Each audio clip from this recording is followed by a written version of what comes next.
First regular session of the 20th Congress is hereby called to order. Senator Loren Legarda will lead the chamber in prayer. Heavenly Father, we adore you, we worship you, we praise you. We ask that you forgive us for the things we may have done and the things we failed to do, for we are only human. Help us become your instruments. May we be honest to the people we serve, be faithful to the duties we are bound with, and be true not just to ourselves, but to the entire nation. May we be reminded that we are measured not by the things seen by others, but by what we do when no one is looking. We lift to you our legislators, especially those entrusted with deliberating on the nation's budget in the ongoing bicameral conference committee. May we be reminded that we are in power because of the people we serve and that they deserve the best of us. We also pray for the staff and all those serving in government, that they may be blessed with wisdom and strength, and that we may all be guided by kindness, compassion, and a spirit of service. Guide our nation in the right path of justice, peace, and healing. We pray for the Filipino family to have food on their plates, that their wishes come true, and that every family be joyous in the coming holidays. We ask this in your holy name. Amen. The Secretary will please call roll. Roll call of members. The Honorable Senator Aquino, Senator Cayetano Alan, Senator Cayetano Pia, Senator De La Rosa, Senator Ejercito, Senator Escudero, Senator Estrada, Senator Gatchalian, Senator Go, Senator Antiveros, Senator Lacson, Senator Lapid, Senator Legarda, Senator Marcoleta, Senator Marcos, Senator Padilla, Senator Pangilinan, Senator Tulfo Erwin, Senator Tulfo Rafi, Senator Villanueva, Senator Villar Camille, Senator Villar Mark, Senator Zubiri. The Senate President is present. With 17 senators present, the chair declares the presence of a quorum. Majority Leader. Thank you very much, Mr. President. Mr. President, we are honored to have with us today Ms. Kayla Sanchez, the triple gold medalist in swimming of the Southeast Asian Games. She's with us today, Mr. President. Maybe we can ask for a minute suspension so that we just can say hello and congratulate her. Session suspended. Take note that I believe she's the most bemedaled athlete in this last Southeast Asian Games for the Philippine team, Mr. President. She just showed us her 3 golds and 4 or 5 silvers. 5 silvers. So Yes, congratulations to the pride of the country. Thank you very much for your yes, service. thank you, Mr. President. Mr. President, I move that we dispense with the reading of the journal of the 35th session,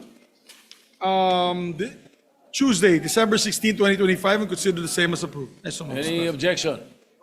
Chair is none. The journal is approved. Thank you, Mr. President. Mr. The President, I move that we Majority proceed Leader, with the reference. Before you continue, before we proceed Yes. with the reference of business, may I be allowed to greet you a happy wedding anniversary? Thank you very much, Mr. President. May we know and also Mavic Garcia? That's right. Wedding You also December 17? Majority Leader, Yes, Mr. President. how long have you been married? I have been married now for 20 happy years, Mr. President. 20 years? 20 years, sir. 20 years na pinagtitiis ni Audrey. No? I am very far from your the 56. date of your wedding, Mr. President, the length of your wedding anniversary with your wife. 56. 56 years? Yeah. Yung sa tatay ko po, 62 na. So I'm hoping I can follow suit if we live long enough. All right. Thank you for your Anyway, greetings, Mr. President. Congratulations. Thank you, sir. Okay. Thank you, sir. Thank you, sir. So we proceed with the reference of business? Before I answer, before we take up other matters, Mr. President, do you know the secret to a long and lasting marriage, Mr. President? You know? I know. Yes, Mr. President. Oh, yes. What is your secret, Mr. President? She's always right. That's right. And answer with the yes, dear. Yes, correct. Yes, dear. Correct, correct. Ano, alam niyo po, isa po ako, kasama po kami ni Senator Rapi Tulfo tsaka ibang mga kasamahan ko dito na grupong uhaw. Ano yung Alam niyo yung uhaw? uhaw, Mr. President? What is wow? Union of Husbands Afraid of Wives. Okay. Mr. President, Mr. Matagal ang President, pagsasamahan namin. Mr. President, Yes, Senator Pangilinan is recognized. yes, just a quick manifestation. Sharon and I will be married 30 years next year, and we have a simple arrangement. She goes her way, and I go her way. There you go. All right. Those are the secrets to long-lasting marriages. So, Mr. President, I move that we proceed with the reference of business. Secretary will proceed with the reference of business. Message from the House of Representatives, letter from the House informing the Senate that on 10 December 2025, it adopted House Concurrent Resolution Number 8, Concurrent Resolution upholding fidelity to the 1987 Constitution relative to the duties and responsibilities of the Conference Committee on the General Appropriations Bill to ensure transparency and accountability in the enactment of the national budget, in which it requests the concurrence of the Senate. Referred to the Committee on Rules. Bills on first reading. Senate number 1601, an act strengthening the University of Antique, expanding its curricular offerings and the composition of the governing board and appropriating funds therefore. Senator Legarda. Referred to Committees on Higher Education, Ways and Means, and Finance. Senate number 1602, an act giving preference to domestic bidders participating in government procurement projects. Senator Villanueva. To the Committee on Finance. Senate number 1603, an act providing for the establishment of registries of skilled workers in barangays. Senator Villanueva. Referred to Committees on Labor, Local Government, and Finance. Senate number 1604, an act expanding the coverage of the tertiary education subsidy, amending for the purpose Republic Act number 10931, otherwise known as the Universal Access to Quality Tertiary Education Act. Senator Villanueva. To the Committees on Higher Education and Finance. Senate number 1605, an act providing for additional benefits for all teaching personnel in state universities and colleges and state-run technical and vocational institutions, appropriating funds therefore. Senator Villanueva. To the Committees on Civil Service, Technical Higher Education, Ways and Means, and Finance. Senate number 1606, an act providing for additional benefits for all teaching and non-teaching personnel in public basic education schools, appropriating funds therefore. Senator Villanueva. To the Committees on Civil Service, Basic Education, Ways and Means, and Finance. Senate number 1607, an act to protect Filipinos from the harmful effects of trans fatty acids, appropriating funds therefore. Senator Villanueva. To the Committees on Health, Trade, Ways and Means, and Finance. Senate number 1608, an act imposing excise tax on plastic bags, amending for the purpose Section 288 and adding a new Section 150-C in the National Internal Revenue Code of 1997 as amended. Senator Villanueva. Referred to the Committee on Ways and Means. Senate number 1609, an act mandating the stockpiling of personal protective equipment and appropriating funds therefore. Senator Villanueva. To the Committees on Health and Finance. Senate number 1610, an act instituting the Medical Reserve Corps and appropriating funds therefore. Senator Villanueva. To the Committees on Health and Finance. Senate number 1611, an act further amending Republic Act number 11213, the Tax Amnesty Act, as amended by Republic Act number 11569 and Republic Act number 11956, by extending the period of availment of estate tax amnesty until June 14, 2027. Senator Villanueva. Referred to the Committee on Ways and Means. Senate number 1612, an act upgrading the minimum salary grade level of nurses from salary grade 15 to 19, amending Section 32 of Republic Act number 9173, otherwise known as the Philippine Nursing Act of 2002. Senator Tulfo E. To the Committees on Civil Service, Health, and Finance. Senate number 1613, an act granting Philippine citizenship to Matthew James Ramos. Senator Go. Referred to the Committee on Rules. Senate number 1614, an act institutionalizing the public basic education schools in geographically isolated and disadvantaged and conflict-affected areas, providing access roads leading to last-mile schools and appropriating funds therefore. Senator Tulfo E. To the Committees on Basic Education, Public Works, and Finance. Senate number 1615, an act providing for the Magna Carta of Barangay Health Workers. Senator Padilla. To the Committees on Health, Local Government, and Finance. Resolutions. Proposed Senate Resolution 202, urging the appropriate Senate committee to conduct an inquiry in aid of legislation into the growing mental health conditions in the Philippines with the end in view of strengthening the implementation of existing laws, expanding access to mental health services, and promoting awareness, prevention, and treatment. Senator Tulfo E. Referred to the Committee on Health. Resolution number 203, commending and congratulating Miguel Tabuena for winning the International Series Philippine Golf Championship at the Santa Elena Golf and Country Club, thereby bringing great pride and honor to the nation. Senator Go. Referred to the Committee on Rules. Resolution number 204, commending and congratulating the Philippine team that represented the country in the 2025 World Amateur Golfers Championship World Final held in Jeju Island, South Korea, from 31 October to 8 November 2025, led by team captain and overall lowest net champion Roberto Antonio Ronin Leviste, for their exemplary performance and for bringing honor and pride to the nation. Senator Go. Referred to Committee on Rules. Majority Leader. Majority Leader, are you not going to propose a resolution to congratulate the distinguished lady swimmer, the champion? Yes, Mr. President, maybe because there's so many winners, I have to discuss it with the members if you want to do it one by one or do we do it as a whole? And we invite all the winners here, the medalists, Mr. President. All right. After But the maybe Saudi- because she's the most bemedaled, Mr. President, maybe we can give her that separate- distinct honor. Separate resolution, yes? Yes, a separate resolution. You may We'll invite prepare. her again. Yes, Mr. President. We can prepare a resolution. Do you want to do it for today, Mr. President? Yeah, if you have it, and she's here already. Yes.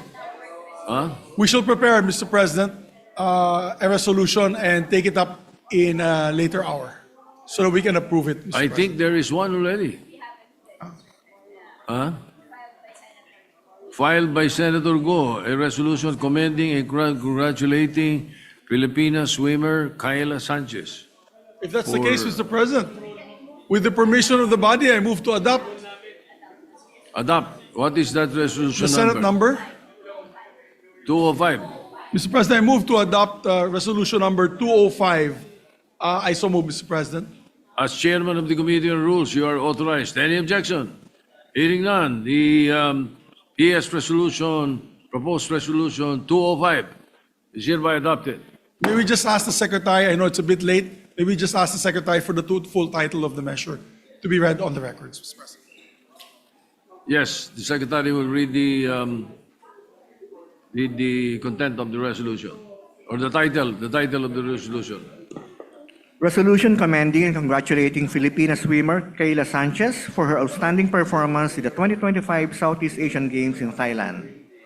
Thank you very much, Mr. President. It's already moved and adopted. Yes. We'd like to ask for a minute suspension so we can ask all members to come up on the podium for a picture. But before we do that also, Mr. President, we have with us today a bronze medalist in bouldering. I think that is like rock climbing in the Southeast Asian Games. Mr. Praj de la Cruz is with us today as well. All right. Congratulations. Likewise. Miss Praj de la Cruz. Yes, Ms. De La Cruz is. Congratulations in order. Congratulations. So we have All a right. minute for suspension, Mr. Yes, President. session suspended. One of our colleagues would like to avail of the privilege hour. I move that we recognize our distinguished colleague, Senator Rodante Marcoleta, to deliver his speech. Senator Dante Marcoleta is recognized.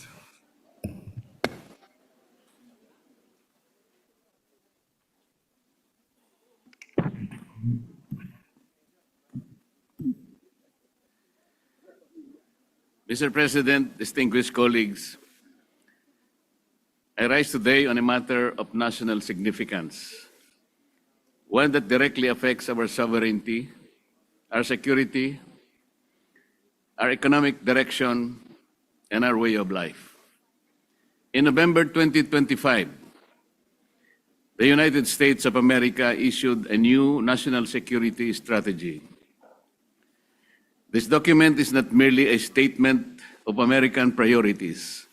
It is a declaration of how the world's most powerful country now understands power, alliances, and competition.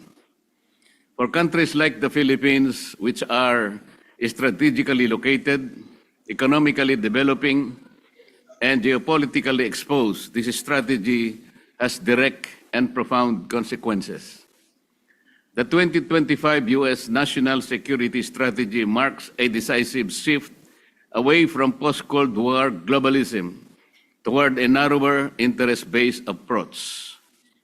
It explicitly rejects open-ended ideological missions and instead focuses on strategic discipline, aligning objectives with available means, and avoiding overextension.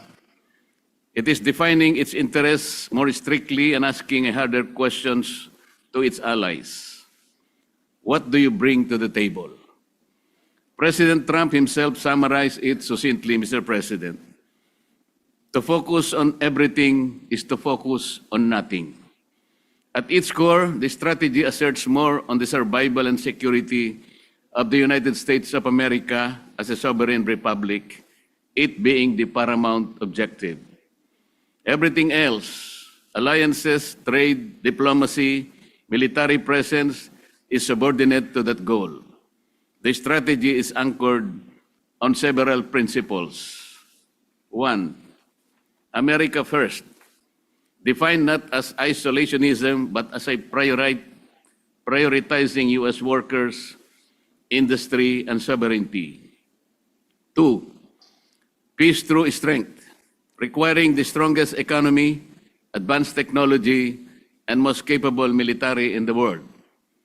Three, economic nationalism, including reshoring industry and securing critical supply chains. Four, fairness and burden sharing, rejecting free riding by allies and encouraging greater investment in one's own defense. And five, primary of national sovereignty, putting national interests over transnational governance. Mr. President, this is a leading global force that no longer apologizes for power and no longer subsidizes partners who do not invest in their own defense or economic future. The strategy makes unmistakably clear that the United States seeks to reassert comprehensive primacy in its own neighborhood. It declares that the Western Hemisphere must be secured politically, economically, commercially, and militarily under U.S. leadership, an approach described as the Trump corollary to the Monroe Doctrine.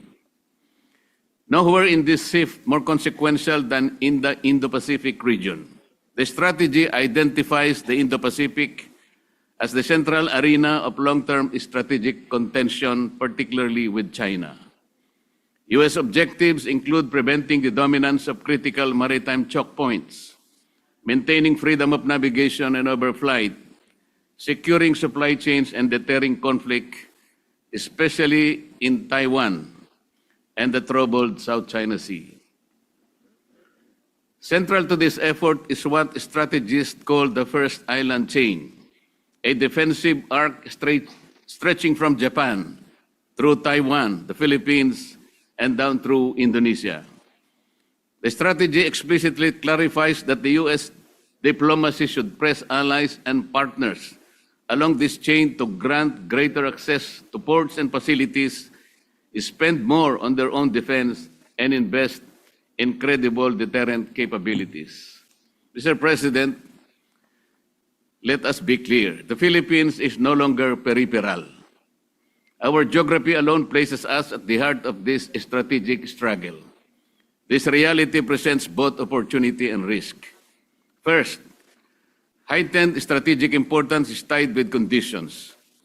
As a treaty ally along vital sea lanes and adjacent to the South China Sea, the Philippines is now of increased strategic value to the United States. Our territory, ports, airfields, and maritime domain are viewed as critical assets. But the strategy is loud and clear, Mr. President. Support is conditional. Allies are expected to contribute and not just to play host. Defense cooperation will increasingly depend on our willingness to invest in our own capabilities, improve interoperability, and demonstrate strategic seriousness. The strategic shift compels us to ask a difficult but necessary question. Where does equity come in? For decades, the Philippines has acted in good faith as a treaty ally. We have costed the 2014 Enhanced Defense Cooperation Agreement, or EDCA, which strengthened the 1951 Mutual Defense Treaty between the Republic of the Philippines and the United States of America. In 2023, We expanded from 5 existing EDCA locations to 4 more locations, opening our territory, airspace, and communities to magnify U.S. presence. For many years, this arrangement was justified by the understanding that the Mutual Defense Treaty served as a reliable security umbrella, assuring us that deterrence and protection were shared responsibilities. Yet today, even as we have provided access and geography, the new doctrine signals that these resources are no longer sufficient. We are now told point blank that unless we invest more, spend more, and field greater capabilities, support is conditional. This raises a profound implication, Mr. President. The long-standing assumption that alliance alone guarantees security is no longer valid. As a nation that placed deep trust in the immutability of the U.S. policy, we must now reckon with the reality that strategic realities can change abruptly, even for long-time allies. The lesson is sobering but clarifying. Our security cannot solely rely on inherited commitments or empty assurances. It must be grounded on our own capacity, our own investments, and our own resolve to defend the Republic, regardless of shifts in the policies or even our closest friends. Second, there will be a shift from purely aid to capability-based partnerships. The era of dependency now appears to be a thing of the past. The United States now prefers partnerships based on capability, contribution, and alignment. Countries that fail to modernize their armed forces or protect their own maritime interests risk marginalization, even if they are treaty allies. This should concern us, Mr. President. In this evolving strategic equation, the Mutual Defense Treaty now rests on a fundamentally new equilibrium. While the treaty remains in force and continues to symbolize a shared commitment to peace and stability, its practical meaning has shifted from automatic assurance to conditional partnership. Defense commitments are no longer viewed as standing guarantees rooted in history, but as arrangement contingent on demonstrated capability, burden sharing, and strategic alignment. We have debated AFP modernization for years, Mr. President, yet projects are delayed, budgets questioned, and priorities shifted. Meanwhile, our fishermen continue to face harassment and our patrols remain limited. Sovereignty cannot rest on press releases alone. It requires ships, aircraft, trained personnel, sustained political will, and defending our maritime rights with credibility and certainty, not mere rhetoric. Legitimate sovereignty requires the ability to protect it. Third, we must realize that economic security is national security. The strategy treats economic power as inseparable from national security. The U.S. is actively diversifying supply chains away from China, creating opportunities for manufacturing, semiconductors, electronics, and digital services. This is a historic opportunity for the Philippines, but competition will be fierce. Southeast Asian states are racing to attract same investments. Those with unreliable power, weak infrastructure, regulatory instability, or policy inconsistency will be bypassed. We all know the hard and inconvenient truths. High electricity prices, corruption, bad governance, and uncertainty in rules would continue to hold us back, Mr. President. Strategic relevance today depends on economic relevance. If we wish to be trusted supply chain partner, we must ensure reliable and affordable energy, modernize ports, logistics, and transport networks, create stable, predictable investment rules, and align education and workforce development with high-value industries. Sa huli, ito ang pinakamahalagang aral para sa atin. Walang bansang tunay na iginagalang kung wala tayong kakayahang ipagtanggol ang sarili lalo na yung soberenya at itaguyod ang sariling kaunlaran. Ang pakikipag-alyansa ay hindi kapalit ng pambansang lakas. Ito ay nagiging makabuluhan lamang kung ang bansa ay may malinaw na direksyon, matatag na ekonomiya at kakayahang ipagtanggol ang kanyang teritoryo. Ang hamon sa atin na hindi pumili ng panig ng tunggalian ng mga bansang makapangyarihan, kundi tiyaking handa ang Pilipinas sa lahat ng pagkakataon. Gawin nating halimbawa ang Singapore. Taong 1965 nang sila ay tanggalin sa Federasyon ng Malaya. Umagulgol si Lee Kuan Yew sa harap ng publiko at pinangakuan ng kanilang mamamayan na tatayo sila sa sarili nilang mga paa at magtatagumpay. At tingnan natin ngayon, Mr. President, napalago nga nila ng mabilis ang kanilang bansa. Naging sentro ng kalakalan at teknolohiya, napaunlad ang edukasyon, pabahay at serbisyong pangkalusugan at napabilang sa mga bansang itinuturing na First World. Mr. President, distinguished colleagues, the 2025 U.S. National Security Strategy signals a world where power, production, and sovereignty matter again. For the Philippines, this is neither a call for submission nor confrontation. It is a call for strategic clarity. We must understand that alliances are strongest when they rest on mutual capability, not dependency. Economic development without security is fragile. Security without economic strength is unsustainable. If we prepare, invest, and act decisively, we can protect our sovereignty, strengthen our economy, and secure prosperity for future generations. If we remain passive, underprepared, and reactive, we risk being sidelined in a world that no longer waits for those who hesitate. The lesson before us is clear, Mr. President. National development, defense, readiness, and strategic purpose must move together.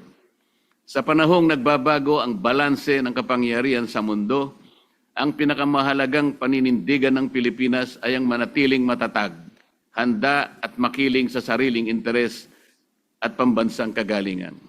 Maraming salamat, Mr. President. Majority Leader. Primary committee ito. Sa foreign relations o sa national? We can make it joint.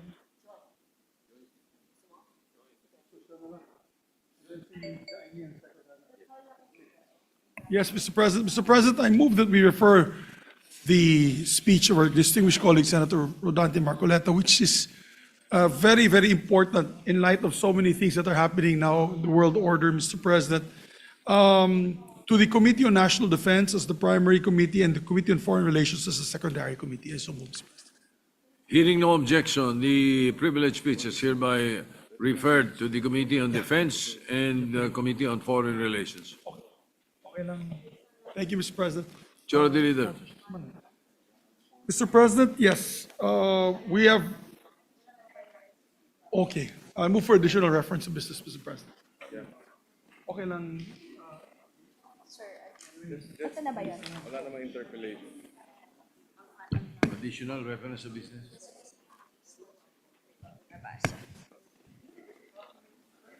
Anyway, Majority Leader, we have additional reference of business so Yes, that we Mr. can President, I continue move with for the the... reference of business addition. All right, the Secretary will proceed with the reference of the additional reference of business. Additional reference of business, bills on first reading. Senate Bill 1616, an act prohibiting the establishment of political dynasties by Senator Ejercito.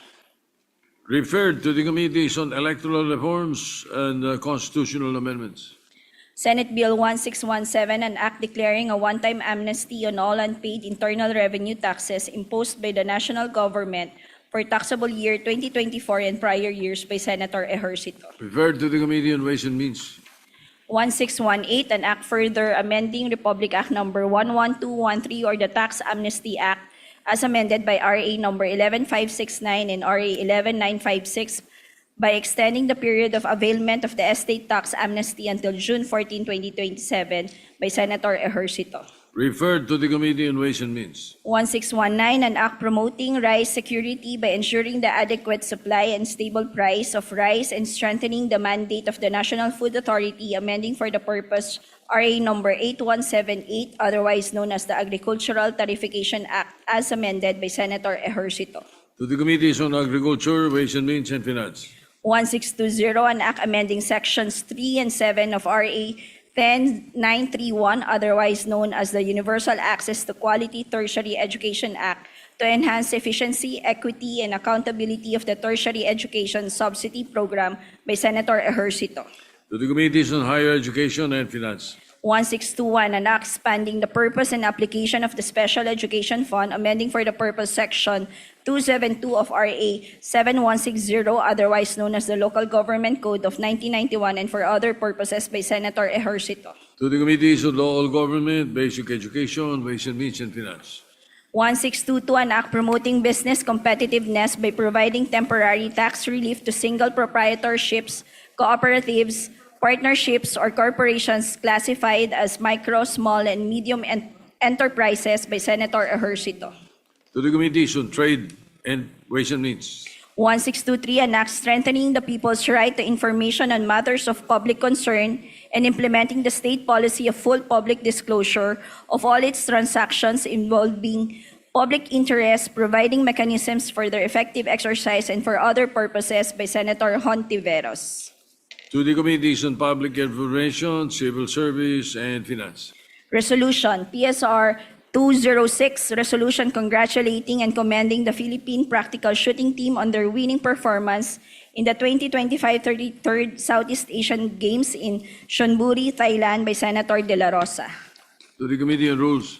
Committee report. Committee report number 22, prepared and submitted jointly by the Committees on Agriculture, Food and Agrarian Reform and Finance on Senate Bill number 1624 with Senators Pangilinan and Marcos as authors thereof. An act creating a Congressional Commission on Agricultural Fisheries and Food Security to review, assess, and evaluate the state of Philippine agriculture and recommend innovative and targeted policy reforms in agriculture, appropriating funds, therefore, recommending its approval and substitution of Senate Bill numbers 1199 and 1345, sponsor Senator Pangilinan. To the calendar for ordinary business. Majority Leader. Thank you very much, Mr. President. Mr. President, I move to transfer from the calendar of ordinary business to special order Senate Bill number 1624 under Committee Report number 22. I so move. Any objection? Hearing none, it's so transferred. I move that we consider the measure, Mr. President, Senate Bill number 16. Any objection? Hearing none, consideration is in order. We will ask the Secretary to read the title. Secretary will read the title of the measure without, oh yes, go ahead, it's not a resolution. You may proceed with the title. Senate Bill number 1624, an act creating a Congressional Commission on Agriculture, Fisheries, and Food Security to review, assess, and evaluate the state of Philippine agriculture and recommend innovative and targeted policy reforms in agriculture, appropriating funds, therefore. Mr. President, may we recognize the sponsor of the measure, no other than distinguished Chairman of the Committee on Agriculture, Senator Francis Kiko Pangilinan. The Chairman of the Committee on Agriculture, Senator Francis Pangilinan, is recognized to sponsor the measure. Maraming salamat, Ginoong Pangulo, sa ating mga natatanging kasamahan. Kinalulugod kong sponsor ang Senate Bill 1624, ang Congressional Commission on Agriculture, Fisheries, and Food Security. Nasa krisis ang agrikultura at pangingisda ng ating bansa. Krisis na ramdam sa buhay ng bawat Pilipino. Tulad ni Mang Ambo, na madaling araw pa lang sa Nueva Ecija ay nagahampas na ng lupa. Sa kanyang palayang ilang dekada na rin niyang sinasaka. Pataas ng pataas ang kanyang gastos, abono, krudo, at mga binhing huli kung dumating. Pagdating ay anihan. Trader ang nagdidikta ng presyo. Kulang na kulang ang napagbebentahan niya ng palay para makabayad sa mga inutang. Oo, meron siyang masasaing na bigas, pero wala ng pera para ayusin ang sirang bubong o o makapagtabi para sa susunod na bagyo. Wala rin sa 4 niyang anak ang gustong magsaka. Sa Santa Cruz, Manila naman, may isang nanay na 2 anak ang nagbibilang ng dalang barya sa tapat ng karinderya. 20 pesos na ang isang cup ng kanin, 1 cup of rice. Mahal kahit pritong galunggong at pakbet. Kaya ipagkakasya na lang niya ang 1 cup of rice para sa kanilang mag-iina at bibili na lang ng instant pansit canton na 20 pesos din. Hindi na siya pupunta sa talipapa. Kaya hindi niya, ika nga, namamarites na maraming gulay galing Benguet ang nabubulok. Nabubulok lang. Hindi kilometro ang sukatan ng layo ng sakahan ni Mang Ambo at ng pinggan ng nasabing nanay. Nasusukat ang layo sa wasak na sistema, sa inaaksayang ani at sa mga patakarang hindi kumukunik. Ito ang krisis na kinahaharap natin. Nagkakandakakuba sa hirap at edad ang mga magsasaka at mangingisda, mataas at sumpungin ang presyo ng pagkain, at milyong-milyong pamilyang Pilipino ang walang kakayahang kumain ng masustansya at sapat sa bansang mayaman ng dagat at lupa. The Agriculture, Fisheries, and Food Security Commission is not just another committee.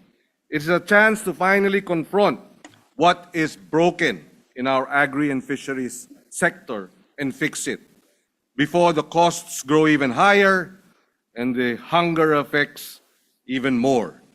Pagkakataon pa para harapin at ayusin ang sira bago pa lumobo ang gastos. Ilang dekada na rin tayong nagpapasa ng mga batas, pinopondohan ng mga programa para dalhin sa bagong siglo ang agriculture ng Pilipinas. Pero nananatiling mababa ang ani, huli at kita ng mga magsasaka at mangingisda kumpara sa mga bansa sa ating rehiyon. At tayo ang pinakamalaking rice importer pa rin sa buong mundo. Kanya-kanyang magtrabaho at kanya-kanyang kamalig ang mga ahensya ng pamahalaan. DA sa produksyon, DAR sa lupa, hiwalay rin ang DNR at ang inaasahang mula sa mga LGU.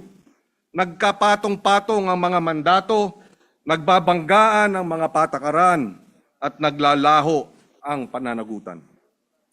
Mahalaga ang gawain ng mga nabanggit na ahensya pero wala sa disenyo para tumigil sandali at pilitang sagutin ang pinakamahirap na tanong. Ano ang ugat ng krisis sa agrikultura at pangingisda at ano ang kinakailangang gawin para baguhin ito? Yan ang papel ng Agricom. Similar to the education commissions that confronted our education and learning crisis, Agricom is envisioned as a time-bound, high-level congressional body with a singular mission to examine Philippine agriculture and fisheries in its entirety, and to recommend concrete, targeted reforms that government is politically bound to act on. Hindi isa pang permanenteng burokrasya ang Agricom. It is a 3-year intervention with urgency built into its design.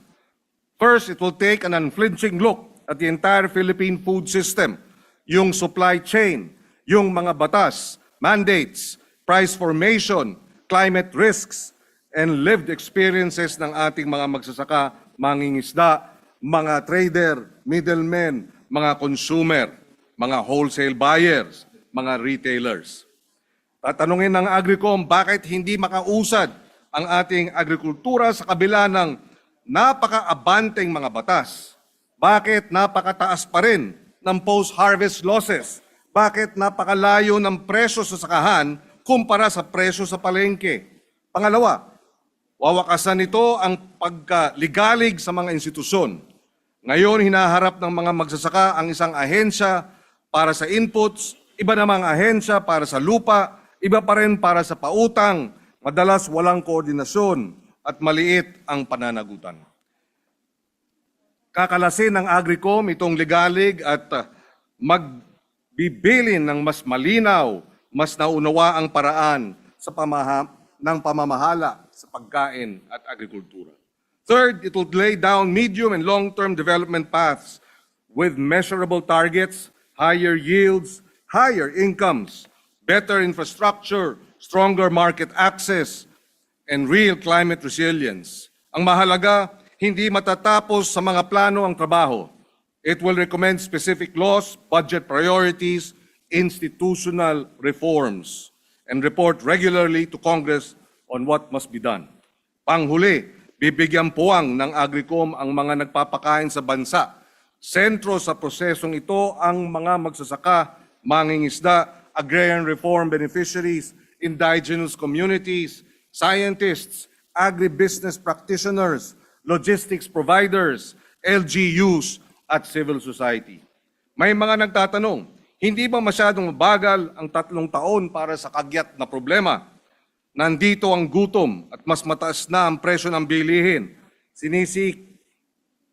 Sinisikipan na mismo ng mga magulang ang kanilang mga sinturon, nalulunod na ang ating mga magsasaka sa utang, tila peligroso maghintay. Dalawa ang tracks, now and next. Immediate measures can and must happen now.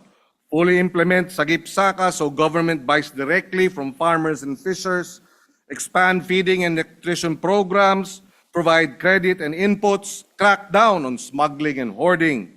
None of these require waiting for a commission. Iba ang papel ng Agricom. It is a surgical team tasked to fix the deep recurring failures that keep producing the same crisis year after year. Fragmented mandates, misaligned incentives, weak extension and data systems, underinvestment in research and infrastructure, dysfunctional supply chains from farm to city, exploitative and oppressive economic relations in the agri and fisheries sector, and regulatory capture, corruption in the bureaucracy. Ano ang ibig sabihin ng tunay na food security? Sapat na kita para sa mga magsasaka at mangingisda. Mga sistema ng food production na kayang labanan ang pagbaha, tagtuyot, bumibili ang mga paaralan, mga ospital ng gobyerno, feeding programs mula sa local producers, pinatatatag ang pamilihan ng paggasta ng pamahalaan. Tumatagos ang mga layuning ito sa anumang ahensya at batas na may kinalaman sa pagkain. Walang iisang departamento ang makakapaghanay at makakapag-isa sa kanila. Kaya natin itatayo ang Agricom. Its value lies in creating a politically powerful, technically grounded center that can finally say, ito ang daan mula sa sakahan patungo sa pinggan. At ito ang mga kailangang reforma para madaanan ito. Mr. President, sa taong 2027, 30 taon na ang RA 8435 o ang Agriculture and Fisheries Modernization Act of 1997. At matapos ang halos 3 dekada, ang Pilipinas ang pinakamalaking importer ng bigas sa buong mundo, isa sa pinakamataas ang presyo ng pagkain sa Southeast Asia, at nasa doble ang poverty incidence sa hanay ng magsasaka at mangingisda kumpara sa buong populasyon. Sa huli, isang pasya o desisyon para sa maraming henerasyon ang Agricom. Papayag ba tayong ganito pa rin sa susunod na mga dekada?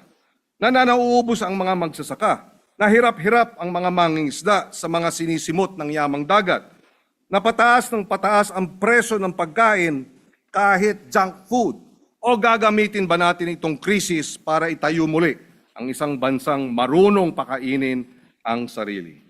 Sisiguraduhin ng Agricom na ang Estado ay nasa likod at sumusuporta sa lahat ng nagtatanim at nangingisda. Ang tagal na nating ipinagliliban ang reforma. Hindi na tayo makakapaghintay pa. Ngayon ang panahon ng pagkilos. Buuin na natin ang Agri and Fisheries Food Security Commission. Huwag nating itapon ang pagkakataong ito. Salamat po. Majority Leader. Next to co-sponsor the measure, Mr. President, our distinguished colleague from Tarlac and Pampanga, Senator Rodante Marcoleta. Senator Dante Marcoleta is recognized. Maraming salamat, Mr. President. Nung isang linggo po, Mr. President, ako po ay dumalaw sa munisipyo ng Claveria sa Cagayan Valley. Kahit po tayo ay abala sa ating gawain dito, ay pinagbigyan ko po na mabisita yung mga magsasaka sa lugar na yon sapagkat una ko po silang nakausap noong 2022, Mr. President. At nung balikan ko sila nung isang linggo ay hindi mo maipinta sa kanilang mga mukha, Mr. President, ang kagalakan sapagkat nakita nila yung kaganapan ng mga ipinangako natin, lalong-lalo na po yung tatlong water impounding dams po na nakatutulong po sa kanilang pagsasaka ngayon. 3 barangay po yon, Mr. President, ang barangay Baksay, ang barangay Tabugan at saka yung barangay Union. Nakakaingit po ang nakita ko, Mr. President, sapagkat kagaya naman po ng alam nyo, ako rin po ay lumaking isang magsasaka. Sana yung nakita kong yon ay magawa sa iba't ibang panig ng ating bansa. Napakalaki po ng iniunlad ng kanilang pagsasaka, Mr. President. Kung di po ako nagkakamali, ay nakuha nilang madoble yung kanilang output sa pagsasaka. Tuwan-tuwa po sila at hindi nila malaman kung paano sila magpapasalamat sa mga biyayang nakamit po nila sapagkat doon po ay nakita nila na ang isang proyekto na hindi kinapalooban ng kahit anong korupsyon, ganun pala kanya, kapag wala palang korupsyon ang isang proyekto, makikita mo yung pagkakagawa niya at alam na alam mo na ito'y magiging kinabukasan na ng aming mga pamilya. Nakita po nila yung katatagan ng mga OG dams, Mr. President, at saka yung mga irrigation links po na dumaloy sa kanilang mga sakahan. Pagkatapos po ay tumuloy ako sa Pidig, isa pong munisipyo ng Ilocos Norte, Mr. President. Nakita ko po ang isang modernong rice mill na may kasama pong drying facilities. Nainggit na naman po ako sapagkat sa tagal ko po sa aking barangay sa Paniki, Tarlac, wala po akong nakitang ganong pasilidad. Napakaganda po. Kami po nung kami nagsasaka pa po, maraming taon na nakararaan, Mr. President. Nagbibilad po kami ng palay sa plaza po ng munisipyo. Nakikigagawan po sa araw kung para lang po maibilad yung aming mga palay. Kung minsan naman po sa kalsada, ando na po yung daanan ng kung ano-anong mga sasakyan. Sana po ganun lahat ang mangyari sa lahat ng mga lugar natin sa ating bansa para sa ganun ay yung daloy po ng kaginhawaan ng pagsasaka ay maranasan po lahat ng ating mga kababayan. This is the reason, Mr. President, why I rise today to co-sponsor and to co-author the Senate Bill number 1624 or the Congressional Commission on Agriculture, Fisheries, and Food Security, AGRICOM Act. As one who grew up to farmer parents and now a proud tiller of a humble lettuce farm in Paniki, Tarlac, Mr. President, this representation has long been a staunch advocate of pursuing concrete and targeted reforms in our agriculture and fisheries sector. Kaya naman noong Agosto pa lamang, Mr. President, sa isa pong pagdinig natin sa mga komite, nabanggit ko na dapat na rin magkaroon ng isang komisyon na titingin sa kalagayan at mga suliraning kinaharap ng ating mga magsasaka at mga mangingisda. With the creation of AGRICOM, we will undertake a long overdue national assessment and evaluation of what our farmers and fisherfolk need and why they are still left behind. Sa pagitan ng AGRICOM, magkakaroon tayo ng isang malinaw na mekanismo upang magrekomenda ng mga konkreto, makabuluhan at makabagong reforma na magpapalakas sa ating mga magsasaka at mangingisda. magtitiyak ng sapat na abot kayang pagkain sa bawat Pilipino at magtutulak sa Pilipinas na maging globally competitive sa larangan ng agrikultura at pangisdaan. Hindi na bago sa ating kasaysayan ang pagsasabatas ng isang komisyon na siyang tututok sa iba't ibang sektor ng ating lipunan, Mr. President. Under the EPIRA Law o Republic Act 9136 as amended, a Joint Congressional Energy Commission, JCEC, was constituted to exercise oversight in the implementation of all existing energy laws in the country. Sa larangan naman ng edukasyon, nagkaroon na tayo ng 2 komisyon na naliksik sa estado ng ating edukasyon. Una ay ang First Congressional Commission on Education na binuo sa ilalim ng Joint Resolution Number 02 ng 8th Congress noong 1990. At pangalawa ay ang Second Congressional Commission on Education na naitatag sa ilalim ng Republic Act 11899 noong July 23, 2022. For agriculture, Mr. President, a joint resolution was approved as far back as December 20, 1995 during the 10th Congress, calling for the creation of a congressional commission to review and assess the state of Philippine agriculture. So more than 30 years later, our agriculture sector remains dismal. Ang sabi nga po, kung i-characterize ito, Mr. President, subservience farming na lamang po eh. Ibig sabihin, nagsasaka siya, nagsisikap, nagtityaga, ngunit para sa pagkain lang. Bukod doon, wala na po. Patuloy na nabubuhay sa kahirapan ng ating mga magsasaka. Hindi sapat ang ani at ang patuloy na pagdepende sa importasyon para sa pagkaing bigas ng ating mga mamamayan. Ilan lamang ito sa mga problemang dapat nating agarang masolusyonan, Mr. President. So I join the sponsor in pushing for the creation of this Congressional Commission on Agriculture, Fisheries, and Food Security. Thank you, Mr. President. Thank you, Senator Marcoleta. Majority Leader. Thank you, Mr. President. Mr. President, I move that we recognize also to co-sponsor the measure Senator Robin Hood Padilla. Senator Robin Padilla is recognized to sponsor the measure. Maraming salamat po, Ginoong Pangulo. Assalamualaikum warahmatullahi wabarakatuh. Magandang araw din po sa ating mga kasama. Ginoong Pangulo, buong galang po akong tumatayo upang i-co-sponsor ang Senate Bill number 1624 na nagtatatag ng Agricom na inihain po ng bayani ng magsasaka, Senator Kiko Pangilinan. Sa tulong po ng panukalang batas na ito, ang usapin ng pambansang seguridad sa agrikultura at pagkain ay nabibigyan tugon, kung saan ang mga panukalang reforma ay nakasentro sa mga magsasaka at mangingisda na siyang labis na naapektuhan ng magulong sistema at hindi nagtutugmang mga programa. Ang Agricom ay hindi lamang dagdag ahensya, kundi pag-aayos ng direksyon ng agrikultura sa bansang mayaman sa yamang lupa at yamang tubig.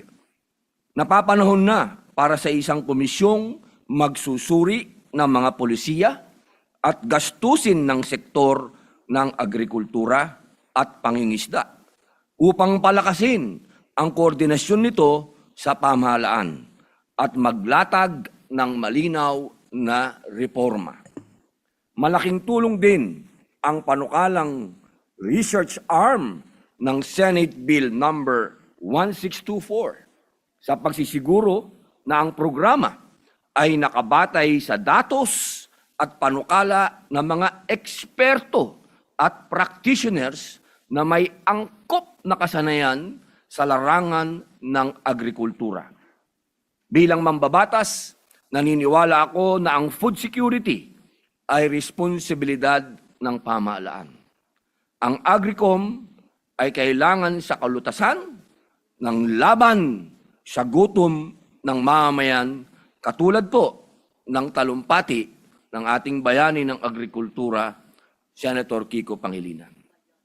Dahil dito, buong tapang kong sinusuportahan at kinuko-sponsor ang Senate Bill 1624. Maraming salamat po. Majority Leader. Thank you very much, Mr. President. To allow our colleagues to study the measure further, I move that we suspend consideration of the measure. Consideration. I'm sorry. Oh, Do you also want to give a co-sponsorship speech? The lady senator from Antigua. yes, Senator Lorraine Legarda is recognized.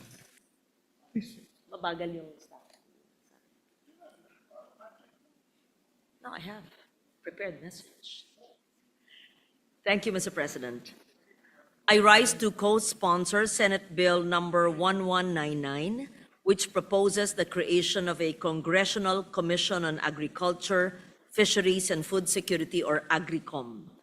For decades, our agriculture and fisheries sectors have been weighed down not by a lack of laws or programs, but by fragmented implementation, overlapping mandates, and the absence of a coherent, whole-of-government approach. Agencies operate in silos. Policies often move in different directions, and resources are spread thinly, resulting in low productivity, persistent poverty among farmers and fisherfolk, and continuing threats to our food security. This measure responds to that structural weakness. AGRICOM is envisioned as a time-bound, independent, and data-driven commission that will comprehensively review existing policies, programs, and expenditures in agriculture and fisheries, identify conflicts and redundancies, and recommend targeted, measurable, and actionable reforms. It strengthens Congress's ability to exercise informed oversight and to legislate based on evidence rather than piecemeal interventions. The bill recognizes the interconnected realities of food security, climate change, rural development, and market competitiveness. By promoting coordination among national agencies, local governments, private sector, cooperatives, academia, and civil society, AGRICOM provides a platform for integrated solutions that respond to conditions on the ground. At a time when climate risks, supply chain disruptions, and rising food costs place increasing pressure on both producers and consumers, this measure offers a strategic and forward-looking path towards a more resilient, productive, and inclusive agriculture sector. For these reasons, Mr. President, I am honored to co-sponsor with a sponsor, Senator Kiko Pangilinan, and urge our colleagues to support the said measure. Thank you. Thank you, Senator Legarda. Majority Leader. Thank you very much, Mr. President.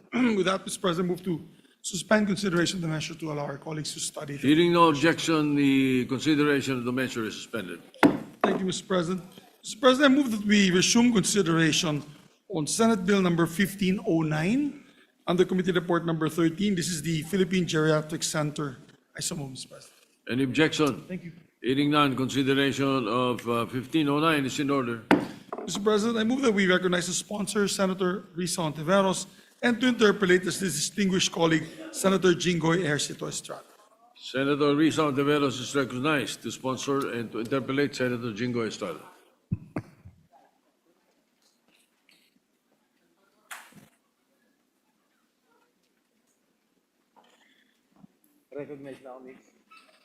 Thank you, Mr. President.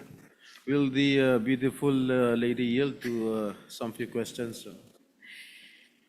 Ang hirap sagutin nung tanong, Mr. President, dahil sa premise. Pero of course po, handang-handa po akong at welcome pong sumagot sa mga tanong ng good gentleman mula sa San Juan. Mr. Maraming President. salamat, Ginoong Pangulo. Has the Department of Health conducted needs assessment or epidemiological study showing that a standalone Philippine geriatric center is the most cost-effective intervention for elderly care, Mr. President?